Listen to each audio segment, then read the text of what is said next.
William's anger isn't the kind that leads to shouting or throwing things. His frustration runs colder, more calculated. It's not just about Meghan, it's also about Harry's decision to once again bring the royal family's issues into the public eye, particularly during his controversial BBC interview on May 2, which insiders say was the breaking point. Following this, William and Catherine made a firm decision: no more drama, no more back and forth. Meghan's name is no longer allowed to be mentioned in front of Kate. In fact, palace staff have been given strict instructions to avoid bringing her up altogether. But this situation goes deeper than just one interview. It's been a slow accumulation of hurt, betrayal, and emotional exhaustion. Harry's public comments, Meghan's rumored diva behavior, the tell-all interviews, the explosive documentaries, everything has built up to this moment, leading to a total shutdown from the senior royals. At the core of this decision is something more human: stress. Catherine has been recovering from serious health issues, and William is laser-focused on protecting her peace, which means no Meghan, full stop. Even if there is a potential reconciliation with Harry down the line, a big if, there is no chance Meghan will be welcomed back. One source bluntly stated that Kate will never see Meghan again, not out of pettiness, but for her own mental well-being. And that, in itself, says a lot about where things stand. The situation intensifies when we look at what's happening behind the scenes. William has been reportedly applying pressure on King Charles, making it clear that he's had enough. The sentiment is not just that they're ignoring her, it's more like she's done. William sees himself as the protector of the monarchy now, especially with his father's health reportedly being fragile. And with that role comes tough decisions. One of those decisions is non-negotiable. Angela Levin, who authored the biography on Prince Harry, weighed in on this situation, explaining that the strategy is to disengage completely: no reactions, no public counterattacks, just dignified silence. According to Levin, this silence frustrates Meghan more than any public condemnation would, as it starves the drama of oxygen. And that, royal insiders say, is the entire point. It's almost poetic. Meghan, who famously cut ties with her father and others, is now experiencing the same treatment from the most powerful family in Britain. No phone calls, no acknowledgements, not even a mention of her name in the palace corridors. She's been cut off, completely. And it's not just William and Kate who have drawn the line. Other members of the royal household are reportedly following suit. The general sentiment is simple: enough is enough. People are exhausted by the constant drama, the PR games, and the backhanded interviews. It's all become too much. As for Harry, that's where things get more complicated. While William and Catherine have slammed the door on Meghan, there's still a small window of openness toward Harry, a his family kind of leniency. But even that comes with conditions. The biggest one? Stop airing the family's dirty laundry in public. According to reports, the royal family doesn't see a way forward until Harry stops speaking out. So, Meghan isn't just in trouble, she's effectively iced out. It's a lifetime ban, and the way it's being handled quietly and firmly, without spectacle, is probably the harshest part of all. William's reaction has been more than just emotional, it's been strategic. People close to him say he's not interested in petty revenge or media games. His goal is to shield the crown from turning into a widespread misunderstanding of the British monarchy. Meghan represents everything that threatens that stability. Her unpredictable behavior, the constant headlines, and the way she's used the media as a weapon don't align with the royal family's image. William's response?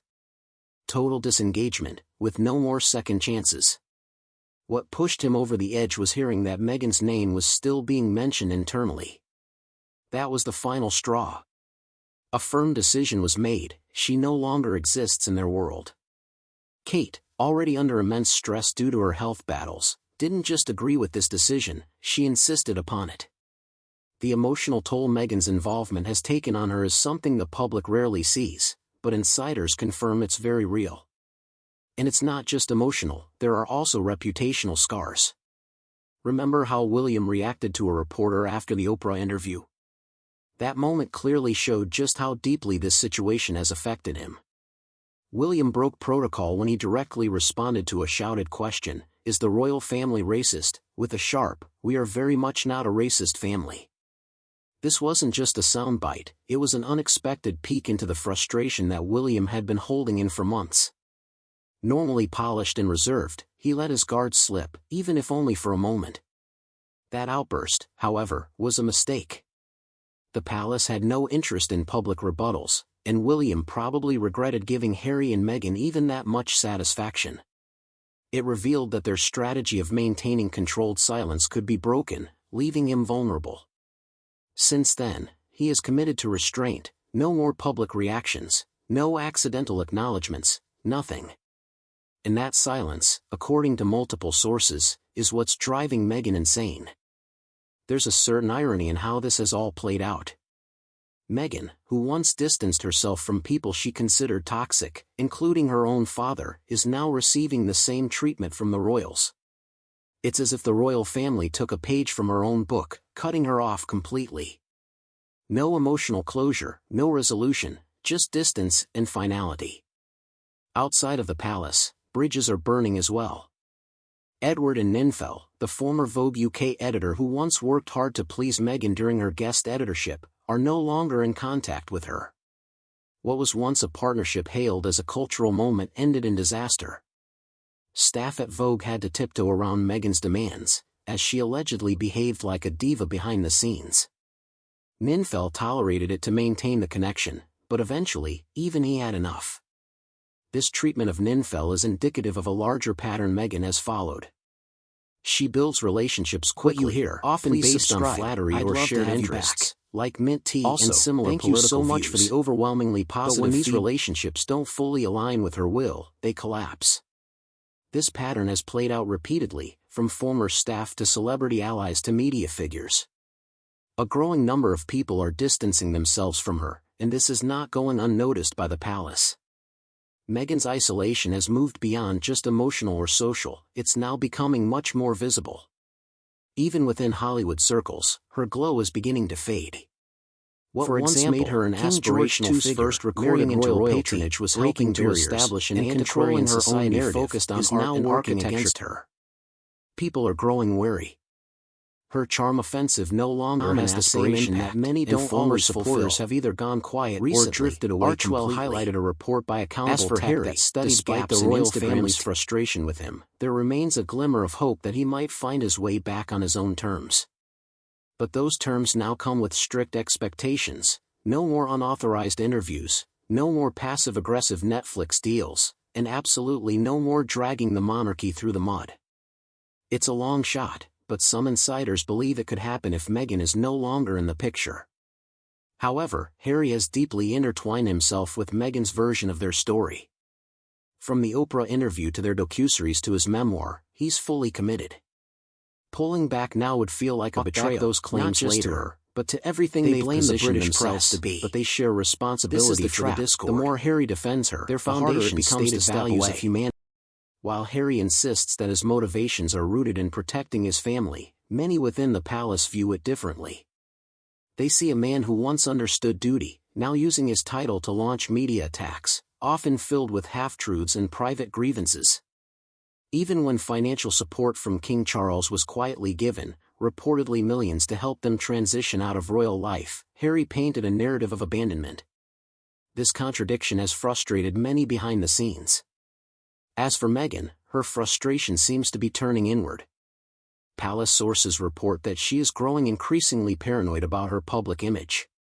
Once confident in her ability to control the media cycle, she's now reportedly stunned by the cold shoulder she's receiving, not just from the royals, but from British institutions she once sought to charm. The Daily Mail, The Sun, and even years ago by branding themselves as time offered glowing coverage, are now reporting on her with brutal honesty. That shift has been jarring to fully accept it. The irony is hard to miss. There's also a somewhat troubling aspect to the Time 100 female empowerment, part of Harry and Meghan's limited success in the United States to extend their reach. Argue that behind the scenes, while Beatrice was exhibited the very behaviors she claims to oppose. Princess Eugenie manipulation, new looks this year, and which could be an interesting story for our organization. Staff have described Meghan's remarks about Israel volatile, and collaborators have started to walk away. They claimed ignorance and withdrew. Even our closest allies are now by their own actions. Take Edward Enul, goes around once calling her biggest supporter in the British media in the 18th century. His fallout with her wasn't made public. However, the modern royal agenda appears to have shifted. The silence between them spoke volumes. Prince William and Catherine, according to one Vogue insider, this is partly why Catherine and William are on the list.